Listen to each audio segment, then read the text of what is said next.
بسم اللہ الرحمن الرحیم۔ حیران ہوتا اللہ اس سرزمین میں، اس وادی میں، اس شہر میں، اس ملک میں، کہ اس وادی میں، اس شہر میں، اس ملک میں اگر کوئی سجدہ ہے، ججتا ہے کہ ایوہ الناس سے خطاب کرے، نہ نوح علیہ السلام سجدی ہے، نہ داؤد علیہ السلام، نہ ابراہیم علیہ السلام، نہ موسیٰ کلیم اللہ، نہ عیسیٰ روح اللہ، عرب کی سرزمین میں، اس ملک میں، اس وادی میں، ام القریٰ میں فرمایا اگر کوئی سجدہ ہے کہ اعلان کرے کھڑے ہو کر ایوہ الناس سے، تو میرے محبوب وہ تیرا ہی شان ہے، تیرا ہی مقام ہے، تو ہی سجدہ ہے، تو ہی جچتا ہے۔ یہ شان اور کسی پیغمبر کا نہیں ہے، یہ مقام کسی پیغمبر کا نہیں ہے، اس لیے تو اس وادی قریٰ میں کھڑا ہو جا، ام القریٰ میں کھڑا ہو جا۔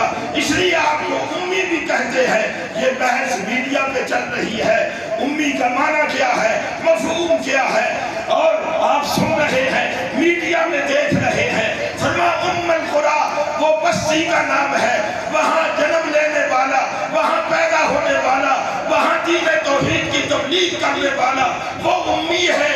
فرما جس نے کائنات کو وہاں کھڑے ہو کر قوم سے مخاطب نہیں کیا، فرما بنی اسرائیل کہہ کے مخاطب نہیں کیا، بلکہ فرما قُلْ يَا أَيُّهَا النَّاسُ، او لوگو۔ آپ دیکھیں نا پوری انسانیت کے لیے الناس، وہ وادی جو ہے وہ زمین کا مرکز ہے، مرکز زمین کا۔ کچھ مسائل پلے باندھ کے لے جا رہا کرو، کوئی پوچھ ہی بیٹھے، وہ مرکز ہے۔ کیسے؟ وہ مکہ ہے اور وہ ملک عرب ہے، اور مکہ کو مکہ کیوں کہتے ہیں؟ سمیت بذالک لأنہا وسط الارض، اس کا نام اس لیے رکھا گیا ہے اس سرزمین کا، اس خطے کا، کہ وہ زمین کا وسط ہے، وسط۔ آپ دیکھ لیں وہاں رحمت للعالمین جہاں کھڑے ہو کر پوری انسانیت کو خطاب کر رہے ہیں، ایک طرف یورپ ہے اور ایک طرف افریقہ ہے اور ایک طرف ایشیا ہے۔ آپ اندازہ کریں، اس لیے ان تین بر اعظموں میں کھڑے ہو کر اعلان کرنا وسط زمین میں، ملک عرب میں، مکہ میں، یہ صرف محمد رسول اللہ کا حصہ ہو سکتا ہے، انہی کو سجدہ ہے، انہی کو جچتا ہے۔ یہ اور کسی پیغمبر کی شان نہیں ہے کہ ایک طرف یورپ ہے، ایک طرف افریقہ ہے اور ایک طرف ایشیا ہے۔ اس لیے رحمت للعالمین نے ارشاد فرمایا، حدیث ہے، بُعِثْتُ إِلَىٰ كُلِّ أَحْمَرٍ وَأَسْوَدٍ، کہ او لوگو، کائنات میں رہنے والوں، میری امت کے لوگوں، علماء ہیں، فضلاء ہیں، محدثین ہیں، مفکرین ہیں، محققین ہیں، فرما مدرسین ہیں، سن لو کہ یہ زمین میں کھڑے ہو کر ایوہ الناس سے پوری انسانیت کو مخاطب کر رہا ہوں۔ یہ اس لیے کہ بُعِثْتُ إِلَىٰ كُلِّ أَسْوَدٍ وَأَحْمَرٍ، فرما اللہ نے مجھے ہر سرخ اور گورے اور ہر کالے کے لیے اللہ نے مجھے نبی بنا کے دیا۔ بات سمجھ رہے ہیں؟ اتنی جامعیت اس عنوان میں، فرمایا کہ ہر کالے، ہر گورے قربان جائیں۔ یورپ والے سرخ ہیں، گورے ہیں، اور افریقہ والے کالے ہیں، سیاہ ہیں، اور ایشیا والے ملے جلے ہیں، کوئی سفید ہے، کچھ کالے ہیں۔ سفید اور کالے ہونے میں کوئی افضلیت نہیں ہے، کوئی اطہریت نہیں ہے۔ فرمایا ادھر رنگ کا سیاہ ہے، بلال حبشی ہے، کون نہیں جانتا، رنگ کا سیاہ ہے، اور کمال یہ ہے کہ مؤذن رسول اللہ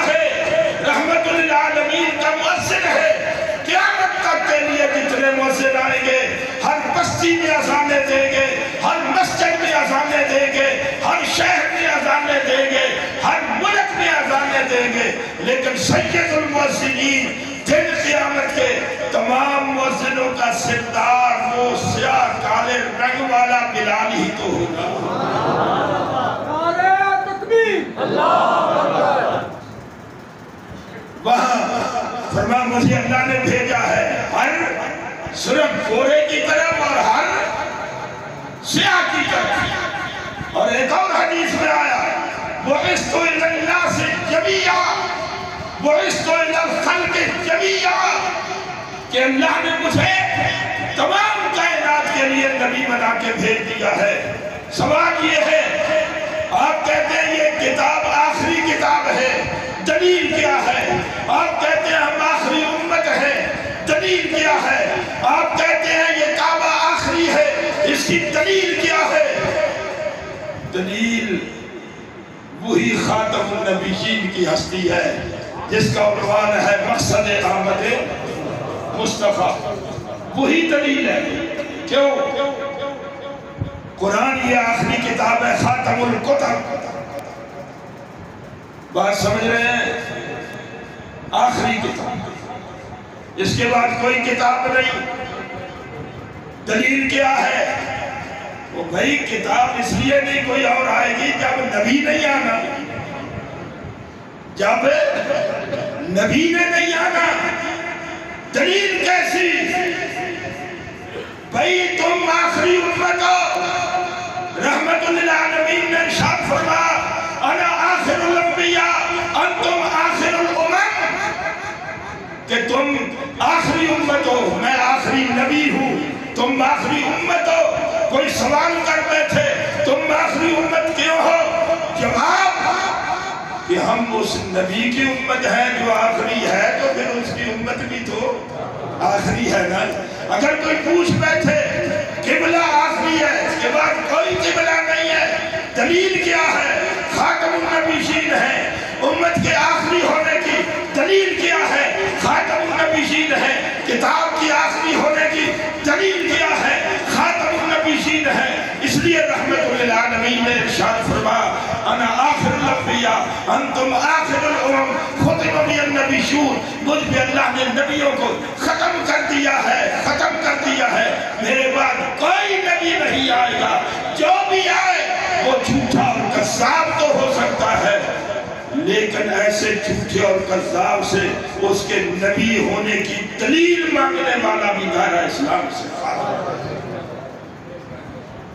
یہ فتویٰ امام ابو حنیفہ کا حوالہ درکار ہو تو موجود ہے کہ آپ کے بعد کوئی نبی، اس لیے آپ قرآن دیکھیں لِتُخْرِجَ النَّاسَ، تاکہ تو لوگوں کو نکالے۔ کن کو؟ اب قرآن جتنا دیکھیں گے نا، کہیں فرمایا قُلْ يَا أَيُّهَا النَّاسِ انی رسول اللہ، کیوں لوگو میں اللہ کا۔ اور کہیں فرمایا قُلْ يَا أَيُّهَا النَّاسِ، او لوگو ان کنتم فی شک من دینی، واہ میرے شیخ کا ایک اور نقطہ ہے، وہ ٹائم نہیں میں بیان کروں۔ شیخ نے اس معاملے کو 5 لا میں لپیٹ دیا۔ کتنے لا میں؟ 5 لا ہیں میرے شیخ کہا کرتے تھے۔ استاد محترم حضرت شیخ القرآن مولانا غلام اللہ خان، اللہ کی کروڑا رحمتیں ہوں ہمارے اکابرین پہ، جنہوں نے اللہ کا دین صحیح امانتاً دیانتاً ہم تک پہنچایا۔ شیخ القرآن ہو، پیر طریقت رہبر شریعت سید عنایت اللہ شاہ بخاری ہو، میرے استاد محترم حضرت علامہ قاضی شمس الدین ہو، علامہ سید محمد حسین شاہ نیلوی ہو، اللہ کی کروڑہ رحمتیں ہو ان بزرگوں پہ۔ مولانا حسین علی اللہ تیری قبر کو روشن کرے، تو نے بہت جوہر پیدا کیے،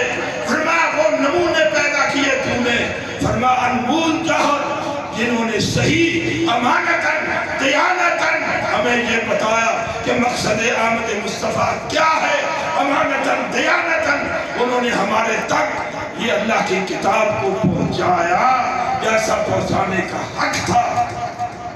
میرے شیخ کہتے تھے مسئلہ ختم نبوت سمجھنے کے لیے 5 لا جاننا ضروری ہے۔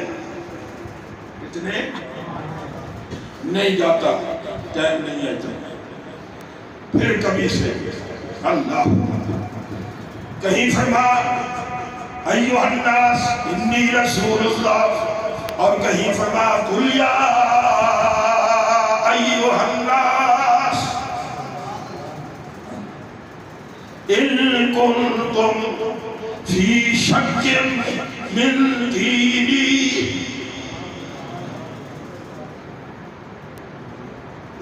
یا آپ دیکھیں ناس سے بڑا تعلق ہے مقصد آمد مصطفیٰ۔ فرمایا خطاب پوری انسانیت کو، اس لیے فرمایا میں تمام انسانیت کے لیے میں رسول بن کے آیا۔ اللہ کریم کو قبلہ، اللہ کریم نے فرمایا اِنَّ أَوَّلَ بَيْتٍ وُضِعَ لِلنَّاسِ،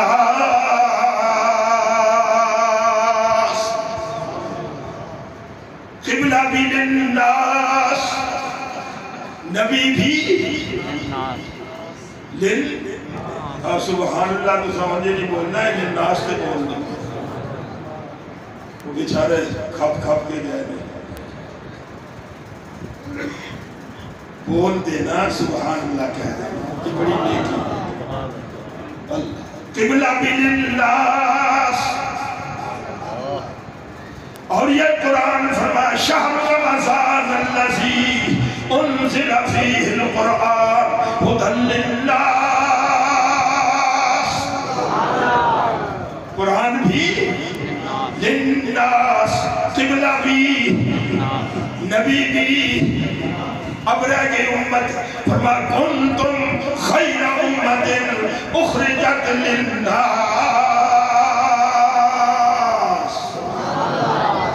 امت بھی، قرآن بھی للناس، نبی بھی، قبلہ بھی، امت بھی للناس۔ اور رب فرمایا قل اعوذ برب الناس مالک الناس الہ الناس،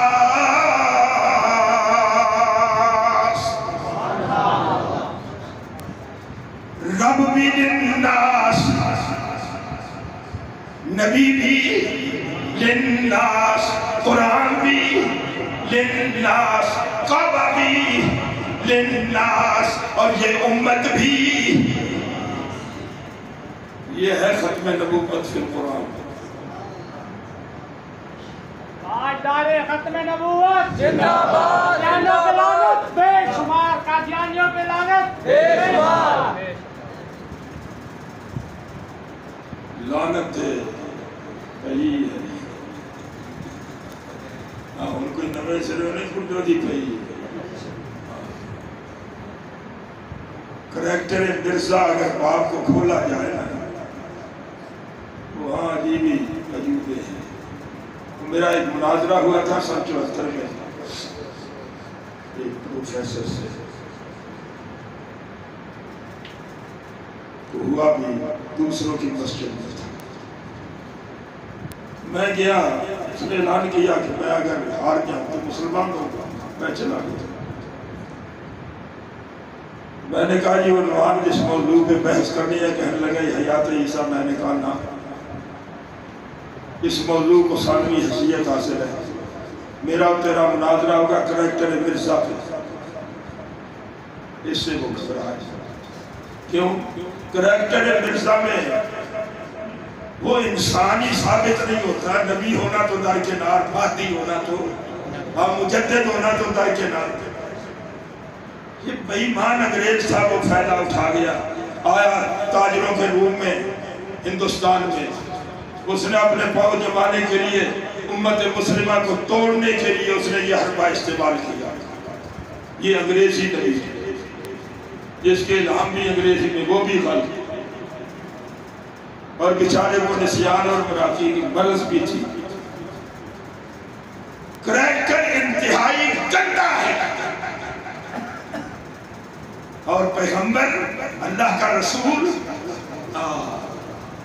یہ دیکھیے حل وجدتمونی صادقا حل وجدتمونی صادقا او کاذبا. رحمت اللہ کہاں کھڑے ہیں؟ صفا پہاڑی. اللہ آپ کو بھی لے جائے. حافظ صاحب تو وہیں تازہ ہو کے آئے ہیں. چپ جاؤ کسی پتہ نہیں چلے گا. الحمدللہ نیکی بھی یہی ہے. جانے ہمیں آرانا لگے ہوئے تھے آوے تامی آپ اللہ رحمت للعالمین نے پوچھا او میری قریشیوں یہ بتاؤ میں نے تمہارے اندر 40 سالہ زندگی گزاری ہے. فقد لبثت فیکم عمرا من قبلہ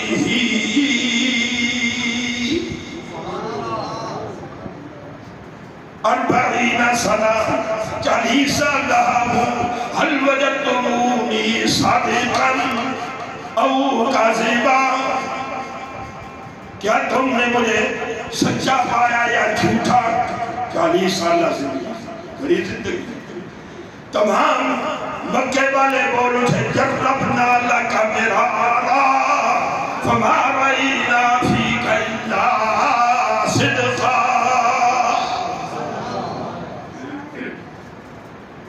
صدقہ ہاں صدقہ اور صادقہ میں فرق کیا ہے؟ کبھی سے فرما ہم نے کئی دفعہ تجربہ کیا ہے تیرے اندر ہم نے کبھی بھی جھوٹ نہیں دیکھا. یہ ہے نبی جو اپنی سابقہ زندگی کو پیش کر رہا ہے. اور مکے کے وہ قریشی وہ جوان وہ بوڑھے وہ بچے وہ مستورات تمام بے اتفاق کہہ رہی ہے کہ جربنا لک مرارا فما رأینا فیک الا صدقا. تجھے سچا ہی پایا اور اس میں ایمان کے جھوٹ ہی گنتے جاؤ وہی نہیں پوئے. چلو میرے محبوب ہم نے عصمت والی کتاب اتاری ہے تیری طرف. مقصد آمد مصطفیٰ لتخرج الناس تاکہ تو لوگوں کو نکالے. لوگوں کو ایک بات اور سمجھ لیں. پہلے کتاب قرآن کا حوالہ پھر آگے تو نکالنے. مطلب کیا ہے؟ اس قرآن کے ذریعے سے نکالے. کس سے؟ اس قرآن کے ذریعے سے. دیگر کس سے کہانی ہے نا بلغ ما انزل الیک من ربک. کس انداز یہ قرآن ہے. شکر کرو الحمدللہ جمعیت اشاعت توحید و سنت یہ تمہیں سناتی ہے. مقصد آمد مصطفیٰ میں پہلے یہ قرآن ہے. ہاں اس لیے پہلے یہاں عظمت والے کتاب کا ذکر کیا آگے رحمت للعالمین کی محنت نکالنے کا ذکر کیا وہ بھی اس قرآن کے ساتھ. کس سے نکالے؟ فرما من الظلمات الی النور. اندھیروں سے نکالے روشنی کی طرف. اندھیروں سے نکالے کس کے ذریعے؟ کدھر لے کے جائے؟ فرمائے الی النور.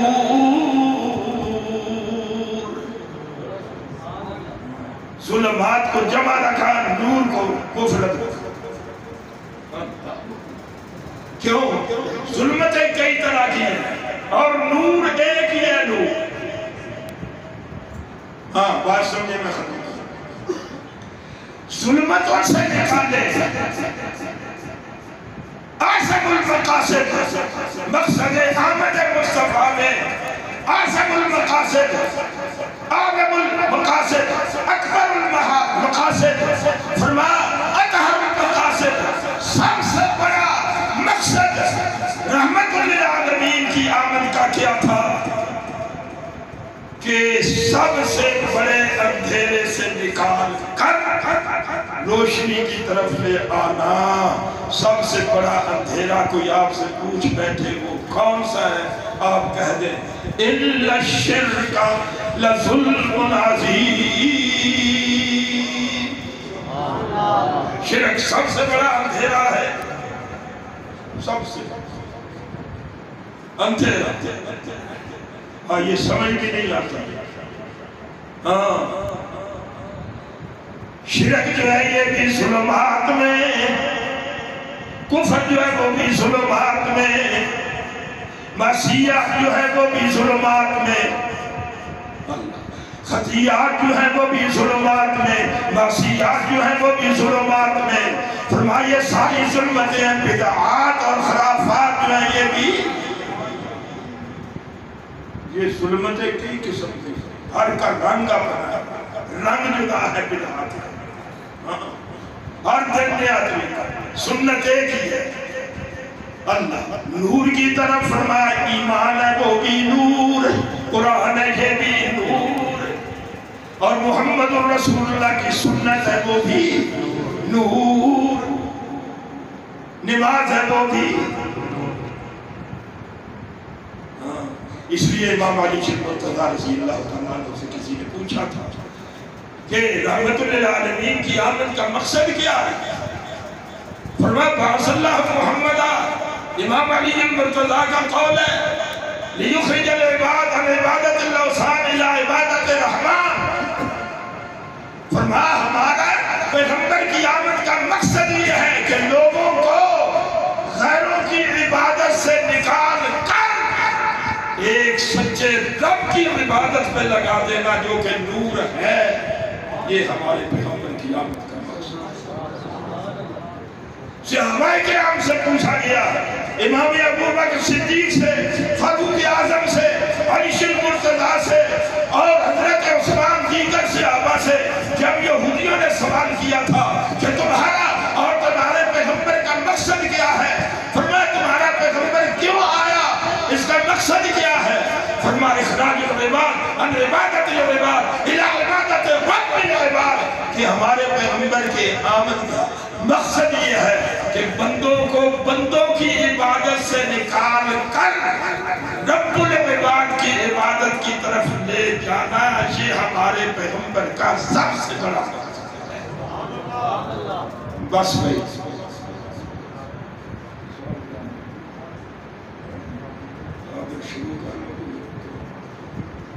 آخر دعوانا ان الحمدللہ.